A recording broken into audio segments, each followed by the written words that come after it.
좋아요와 구독하기는 사랑입니다. 안녕하세요, 부동산입니다. 새로운 한 주가 시작됐습니다. 1월 8일 월요일 부동산 뉴스 시작하도록 하겠습니다. 자, 첫 번째 뉴스는 어제 아주 그냥 커뮤니티들을 뒤집어 엎었던 시끌시끌하게 만들었던 어떤 내용입니다. 이게 원래 다른 커뮤니티에서 얘기가 나왔던 게 이제 저희 부동산 스터디 카페에서도 얘기가 나왔고 이제 기사화까지 이렇게 됐는데요. 제목이 자전거래 의혹 무성, 실거래가, 해지계약은 깜깜이 이렇게 되어 있습니다. 제목 무슨 뜻인지 아시겠나요? 자전거래라고 하는 거는 실제 거래를 하는 게 아니라 말 그대로 그냥 내가 내 걸 비싸게 사는 거죠. 내가 내 걸 비싸게, 내가 내 걸 비싸게 이렇게 되면 가격이 실제로 올라가는 것처럼 보이면 시세를 끌어올리는 그런 역할을 할 수 있잖아요. 뭐 주식에서는 이런 자전거래로 뭐 조작도 하고 한다는 것 같은데 부동산에서는 이제 이런 얘기가 크게 없었는데 이제 지금 의혹이 나왔다는 거예요. 실제 뭐 이런 일이 발생했는지 안 했는지 전 잘 모르겠습니다. 잘 모르겠지만 일단 기사화 됐으니까. 내용이 뭔가를 살펴봤는데, 자, 우리 보시면 이 서울시 부동산, 서울 부동산 정보광장, 여기 가면 실거래가라고 하면 이제 이 거래된 실거래가 내용들을 이렇게 보실 수가 있습니다. 언제, 얼마에, 무슨 아파트가 얼마에 거래됐다 이 내용들이 이렇게 다 고시가 됩니다. 왜 이렇게 부동산 실거래가 신고를 하게끔 하고, 이 내용도 참여정부 시절에, 노무현 대통령 시절에 이제 이 제도가 바뀐 건데요. 부동산 실거래가, 부동산 이제 실제 거래된 가격대로 거래 신고를 하게끔, 매도인 매수인 간의 신고를 쌍방으로 거래를 하면 당사자 두 사람한테 의무를 부여를 하고요. 안 하면 되게 벌칙이 셉니다. 또는 중개업자가 거래를 했다라고 하면 정해진 기일이라고 하는 거는 계약일로부터 60일 이내입니다. 매도인 매수인데 똑같아요. 쌍방거래라고 하더라도 계약일로부터 60일 이내에 내가 이렇게 거래를 했습니다. 매매 계약을 했습니다. 계약한 내용을 실거래가대로 계약한 내용을 이제 그 조건들이랑 덧붙여서 이제 신고하게끔 해놓은 게 바로 이 실거래가 신고예요. 그렇게 신고를 하게 되면 여기 보시는 것처럼 이 정보 사이트에 이렇게 얼마에 어떤 아파트가 언제 어떻게 거래가 됐습니다 하는 게 기록이 됩니다. 자, 이렇게 기록이 되면 여러분은 어떤 생각이 드세요? 정부 입장에서는 데이터가 생기는 거죠. 어떤 아파트가 언제 어떻게 거래가 되고 시세가 얼마다 데이터가 생기는 거고, 매도인 매수인 입장에서도 정보가 생기죠. 어떤 정보가 생겨요? 우리 옆집, 우리 아파트에 몇 동에 몇 층이, 우리 아파트에 몇 층이 언제 얼마에 팔렸구나. 그럼 나도 얼마 받고 팔아야지. 나도 정보가 생기고요. 매도인도. 매수인 입장에서도 정보가 생기죠. 요새 얼마까지 팔리는구나. 지금 시장이 상승장인데 저거보다 더 주고 사야 되나 고민할 수도 있고요. 또는 시장이 하락장이에요. 그러면 얼마까지 팔렸구나. 저거보다는 싸게 사야겠다. 실제 거래된 사례를 가지고 매수인이든 매도인이든 중개업자든 아니면 뭐 정부든 이렇게 정보들을 활용할 수가 있게 되죠. 실거래가대로 하도록 한 이유는 뭐냐면 시장을 투명하게 좀 어떤 정보를 차단하지 않고 오픈하기 위해서 투명한 거래 활성화를 하기 위해서 그렇게 만든 제도예요. 그런데 그런 목적으로 만든 제도가 조금 뭔가 문제가 있게끔 자전거래에 활용되고 있다. 되는 걸로 활용되고 있다가 아니라 의혹이 무성하다라고 그랬으니까 이제 내용을 살펴봤는데, 부동산 실거래가 신고하는 내용은 의무사항이에요. 계약일로부터 60일 이내에 해야 됩니다. 그래서 그 내용이 신고가 되면 이렇게 드러나게끔 되어 있습니다. 모든 사람이 관심 있는 사람들은 다 볼 수가 있게끔 이렇게 공시가 되죠. 근데 이게 신고하는 건 의무사항이라 해야 되는 건데, 만약에 사정에 의해서 이 계약이 해제가 되더라도 해제된 내용까지도 신고해야 되는 내용은 의무가 없다는 얘기예요. 이게 조금 이해가 안 되실지 모르겠지만, 예를 들자면 이런 거죠. 10억 하는 시세의 아파트가 있어요. 근데 내가 좀 더 많이 받아서 팔고 싶어. 그래서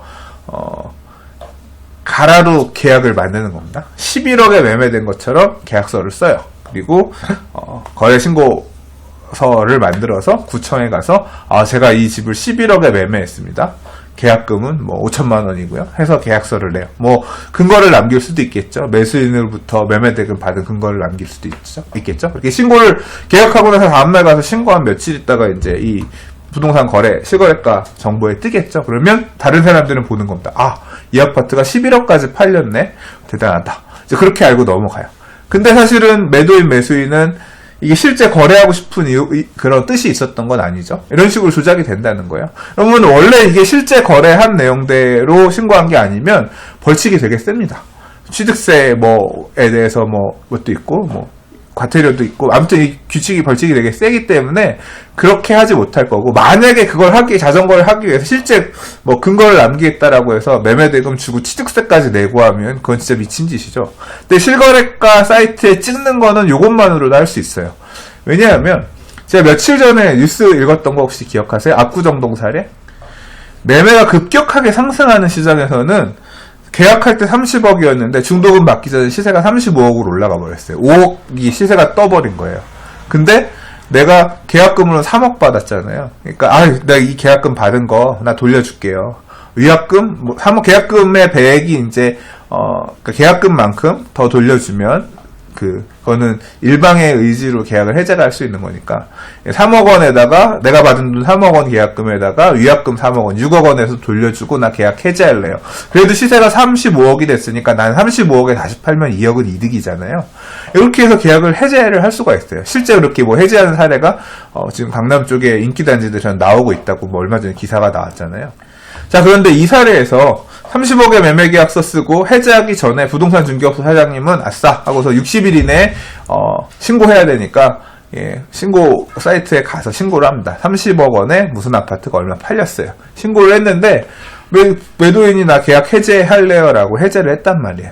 그러면 해제한 30억에 매매된 내용을 해제됐습니다 라고 신고를 해야겠죠. 그게 맞겠죠, 구청에다. 근데 이 신고하는 내용은 의무가 아니라는 거예요. 의무가 아니기 때문에 신고를 안 하더라도 그냥 냅둬도 된다는 거예요. 그러니까 냅둬도 된다라기보다는 지금 아까 계약 신고를 안 한 것은 과태료라든가 이런 벌칙이 있지만 계약 신고가 이 계약이 해제됐어요라고 하는 거는 신고를 해야 되는 의무가 없기 때문에 이런 식으로 편법적으로 또 활용할 수 있는 어떤 빈틈이 생긴다는 거죠. 기사에서도 그 내용을 잘 설명하고 있습니다. 주택 매매 계약 신고의 경우 부동산 거래 신고 등에 관한 법률에 따라 계약 후 60일 이내에 하도록 되어 있다. 이를 어기면 벌금이 부과된다. 하지만 계약 해지 신고는 법으로 강제하지 않고 있다.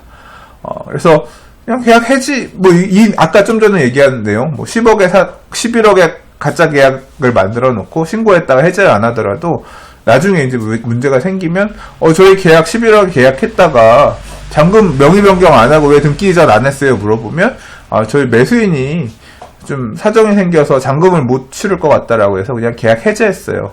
근데 위약금은 어떻게 했냐고 너무 불쌍하다고 돈 떼이는 거 큰돈이라고 그래서 그냥 돌려줬어요. 이런 식으로 해버리면 거래신고는 기록 남기면서 매도인 매수인 아무도 문제없이 이렇게 거래 신고 가격만 높게 만들어낼 수 있는 형태로 조작할 수 있다는 거죠. 그래서 이게 시스템적으로도 지금 국토부 관계자도 실거래가 신고 이후 계약을 해지하더라도 신고를 하지 않으면 확인이 안 되고 입력값이 없기 때문에 신고가가 시스템에 그대로 남아있게 된다. 이렇게 된다는 얘기입니다. 이런 형태의 자전거래, 그러니까 이런 형태로 실거래가 신고를 높게 찍는 자체니까 지금 이 내용대로라고 하면 여기 찍혀있는 실거래가 신고 중에서 이런 식으로 어떤 목적에 의해서 만들어진 금액들도 있을 수 있다는 거죠. 그러니까 결국은 어떻게 되겠습니까? 그래서 이제 이런 부분은 보완을 해야 된다는 얘기인 거고 저는 나름 이유가 있는 실제 그런 일이 있었다는 게 아니라 없었다고 하더라도 혹시라도 앞으로 모를 그런 걸 방지하기 위해서 계약 해제에 대한 부분 계약이 해제되면 그런 부분도 신고를 하지 않으면 어떤 페널티를 물리는 어떤 그런 내용이 추가가 되는 게 이런 식으로 잘못 활용되면 안 되니까 필요하다고 생각이 되고요. 아마 그런 형태로 조만간 바로 후속 대책이 나오지 않겠냐 싶네요. 자, 다음 기사 이 내용도 굉장히 핫했던 내용입니다. 치솟는 강남권 집값 정부 분양가 상한제 카드 꺼내나? 라는 제목인데 이 제목은 분양가 상한제인데 사실 이 내용 때문에 핫하진 않았습니다. 지금 제가 지난주에 뉴스 읽은 내용 중에 있죠. 새해 첫 주부터 아주 그냥 서울의 아파트 가격 상승이 거세다. 이제 집값이 막 새해 들어서도 이렇게 올라가는 모양새인 것 같은데 집값이 올라가면 정부가 분양가 상한제 적용 지역으로 정할 수 있습니다. 원래 작년 연말에 이제 정할 수 있었는데 이미 주택법 이 주택법 시행령이죠. 개정을 했기 때문에 연말에 분양가 상한제 적용 지역 정할 줄 알았는데 하나도 안 정했어요. 뭐 그리고 내년에 봐서 정하겠다 이런 식으로 하고 작년에 말았는데 올해는 정할 수 있겠죠. 네, 제가 그 분양가 상한제 관련해서 뉴스 몇 번 읽으면서 말씀드렸지만 분양가 상한제가 별로 저는 영향을 끼치기 힘들 거라고 생각해요. 왜냐하면 적용되는 아파트가 별로 없어요. 이게 서울의 주요 지역들의 공급 물량들은 대부분 다 그 도시환경정비사업, 도시정비법에서 정하고 있는 재개발, 재건축, 도시환경정비사업 이 세 가지에 따라서 분양가 상한 주택이 공급되는데 이 도시환경정비사업으로 해서 공급하는 아파트들 같은 경우는 분양가 상한제 적용하는 시점 자체가 관리처분계획인가 접수 기준입니다. 근데 재개발 사업을 보시면 아시겠지만 재개발 사업 같은 경우는 관리처분계획 수립하고 그 다음에 이제 관리처분 인가가 떨어지고 나면, 그러니까 접수하고 인가가 떨어지고 나면 그 이후에 이주하고 철거하고 그 다음에 이제 분양하는데 이 기간이 최소한 한 1년에서 2년. 1년에서 2년이요. 1년은 진짜 빠르고요. 거의 2년 정도는 걸리죠. 그러면 지금 당장 관리처분계획 인가 접수했다고 하더라도 적어도 2년, 지금 분양가 상한제 지정하더라도 지금 관리처분계획 인가 접수하면 2년 뒤에 공급하니까 실제로 당장 분양가 상한제에 해당되는 물량은 2년 뒤에 나온다는 얘기입니다. 근데 작년에 재건축 초과이익 환수제 때문에 서울에 있는 많은 재건축 조합들이 막 연말까지 관리처분계획인가 접수한다고 막 아주 난리였잖아요. 예, 그래서 주요 지역들, 주요 재건축 아파트들 또는 뭐 재개발 단지들 같은 경우도 작년에 관리처분계획 접수한 애들이 되게 많습니다. 걔네는 뭐다? 예, 이미 분양가 상한제 적용 지역 지정되기 전에 관리처분계획인가 접수했기 때문에 다 빠졌어요. 걔네는 앞으로 정하는 애들이 나올 거예요. 그러니까 실제로는 앞으로 몇 년 동안 공급되는 서울 안에 있는 도심지 안에 있는 주택들은 분양가 상한제 적용이 될 수가 없습니다. 그러니까 실제로 실효가 없는 거죠. 그러면 그럼 서울의 재개발 재건축 아닌 물량들 중에서는 있지 않겠냐? 그런 물량이 거의 없죠. 그럼 그런 물량이 어디 있냐면 서울 수도권 주변에 있습니다. 어디 있어요? 거의 서울 수도권 주변에 공공주택지구 그린벨트 풀어서 짓는 것들이 이제 도시환경정비사업 이 도시정비법에서 정한 사업대로 하지 않는 데잖아요. 근데 공공주택지구 물량은 애초에 분양가 상한제예요. 그러니까 원래 적용되던 애들이란 말이에요. 그래서 분양가 상한제 카드는 제가 볼 때는 별로 실효가 없어요. 그리고 이 내용에도 별로 반응들도 안 해요. 카페 회원들도 좀 무덤덤한 이슈입니다. 분양가 상한제는. 어차피 지금 HUG가 보증하는 문제, 분양가 낮추는 걸 이런 식으로 지금 압박하고 있기 때문에 분양가가 주변 시세에 비해서는 조금 저렴하게 나오고 있는 편이기도 하고요. 분양가 상한제는 썩 효과적인 카드가 아닐 것이다 라는 게 제 생각인 건데, 그런데 이제 뭐 보유세 부분 같은 경우도 계속 얘기가 나왔던 거니까 그런데 요번에 무슨 얘기를 건드렸냐면 재건축 연한 확대란 얘기를 건드리면서부터 아주 그냥 민감하신 분들이 많이 생기기 시작했습니다. 이 재건축 연한이라고 하는 게 이것도 이제 2000년대 중반에 부동산 가격이 막 폭등하기 시작하면서 이 부동산 시장을 안정화하기 위해서 찬물을 끼얹기 위해서 되게 나오던 방법 중에 하나입니다. 재건축 연한 자체가.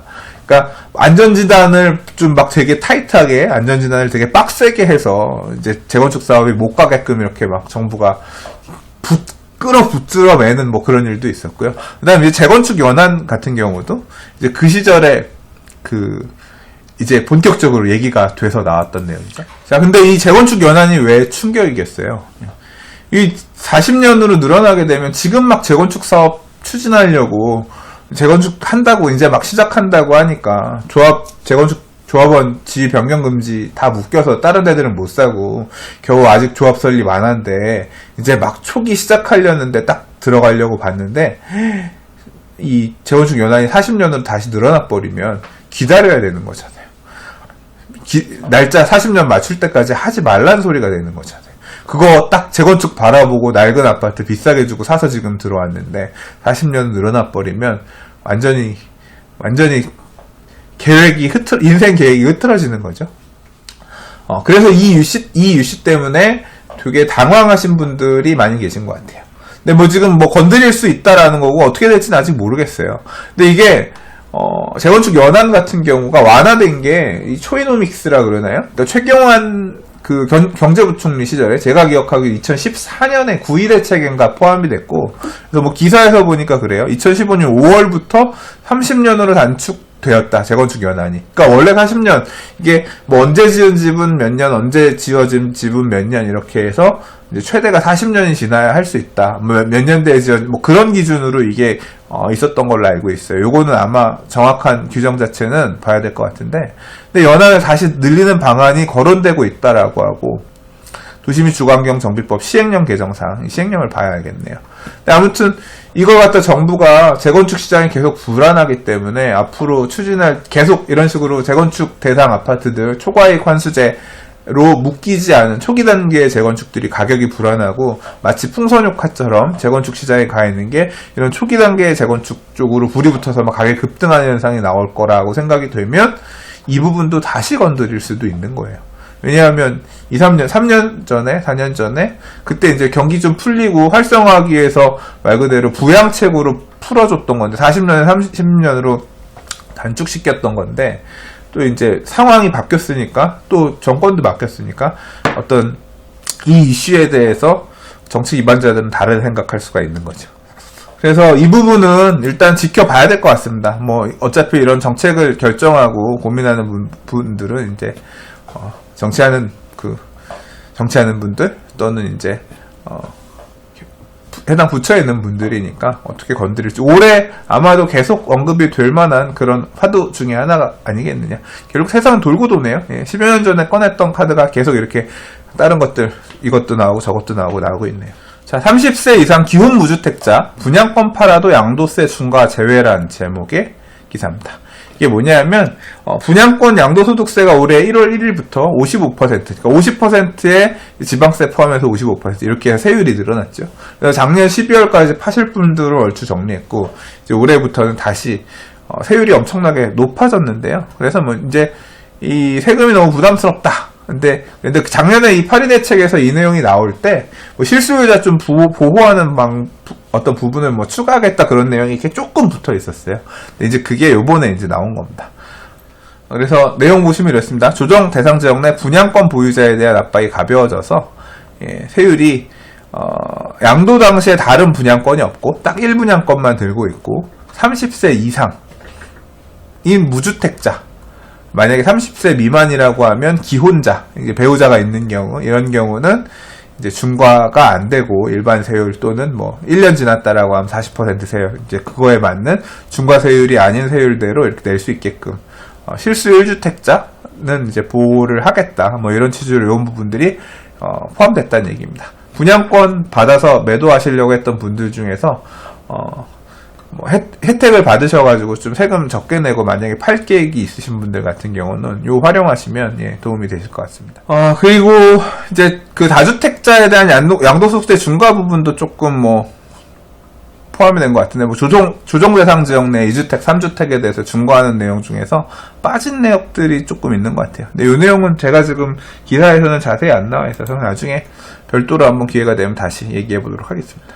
자, 오늘 읽을 마지막 기사입니다. 한남 뉴타운 1구역 아파트 포기하고도 싱글벙글이라는 제목인데요. 지난해 3월 정비구역에서 해제된 한남 뉴타운 1구역에 상가가 속속 들어서고 있다. 이면도로에 상가가 속속 자리 잡으면 상권이 확장하고 있다. 인근 유엔사 부지 개발 기대감까지 만들어주면서 매물이 잠출을 감췄다. 뭐 이런 얘기인데, 이 한남 뉴타운 1구역이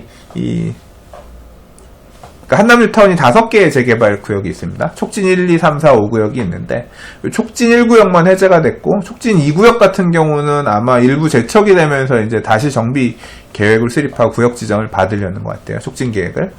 뭐 3, 4, 5구역은 추진하고 있고, 3구역 같은 경우는 사업이 많이 왔죠. 제일 큰 구역이고, 5구역 같은 경우 얼마 전에 이제 촉진 계획 변경안 집어넣어서 이제 정비구역 지정 다시 받으려고 하고 있는데, 아무튼 한남 1구역은 해제가 됐습니다. 근데 이 조합원 숫자도 되게 적고, 한남 1구역이 사업 추진을 할 때 조합원도 안 많고 사업성도 좋은 구역이었는데 추진이 잘 안 됐어요. 이 조합 설립을 하기 위한 이런 부분들이 잘 안 됐어요. 그러니까 토지 등 소유자들, 주민들이 재개발 사업에 좀 미온적이었던 거죠. 이유가 뭐냐면 이게 이태원역을 끼고 있는 상권이 좀 확장되는 그런 모양새이기도 했고 하다 보니까 재개발 사업에 그렇게 크게 동의를 하지 않는 분들이 있었던 거예요.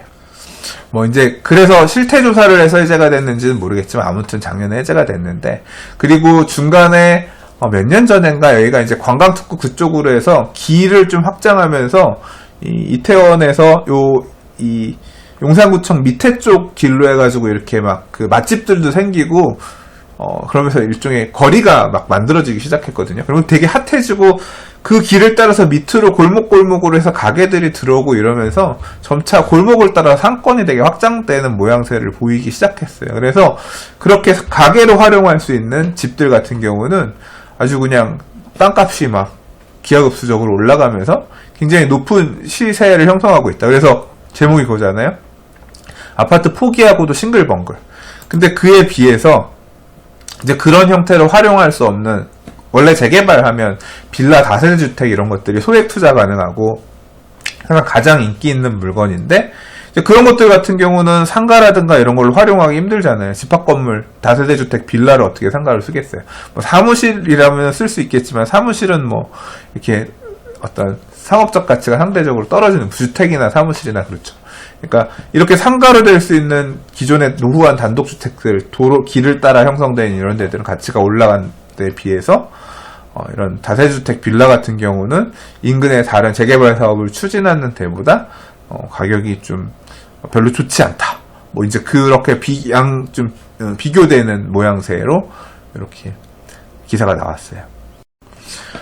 아마 이런 모양새의 사업장들이 서울 안에 또는 뭐 이제 수도권도 있겠지만 재개발 사업을 추진하던, 뉴타운 사업을 추진하다가 해제된 지역들에서 나올 거라고 생각이 됩니다.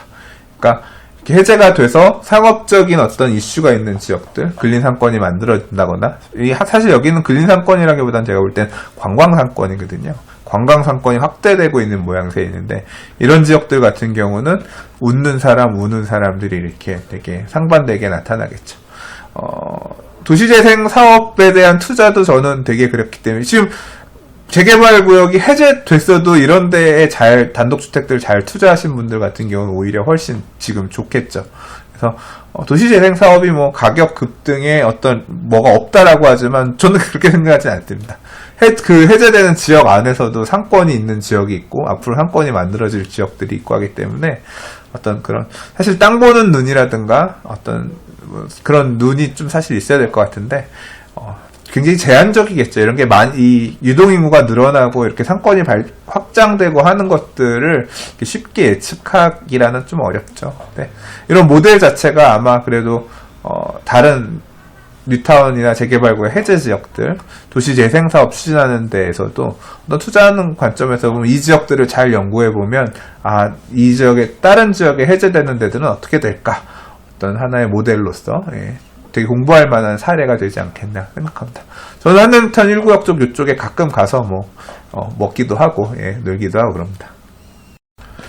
자, 오늘 준비한 뉴스는 여기까지입니다. 오늘 월요일이라서 주말에 뉴스 못 읽은 부분도 있고 또 굵직굵직한 이슈가 몇 가지 있었던 것 같습니다. 그래서 좀 길게 읽어봤습니다.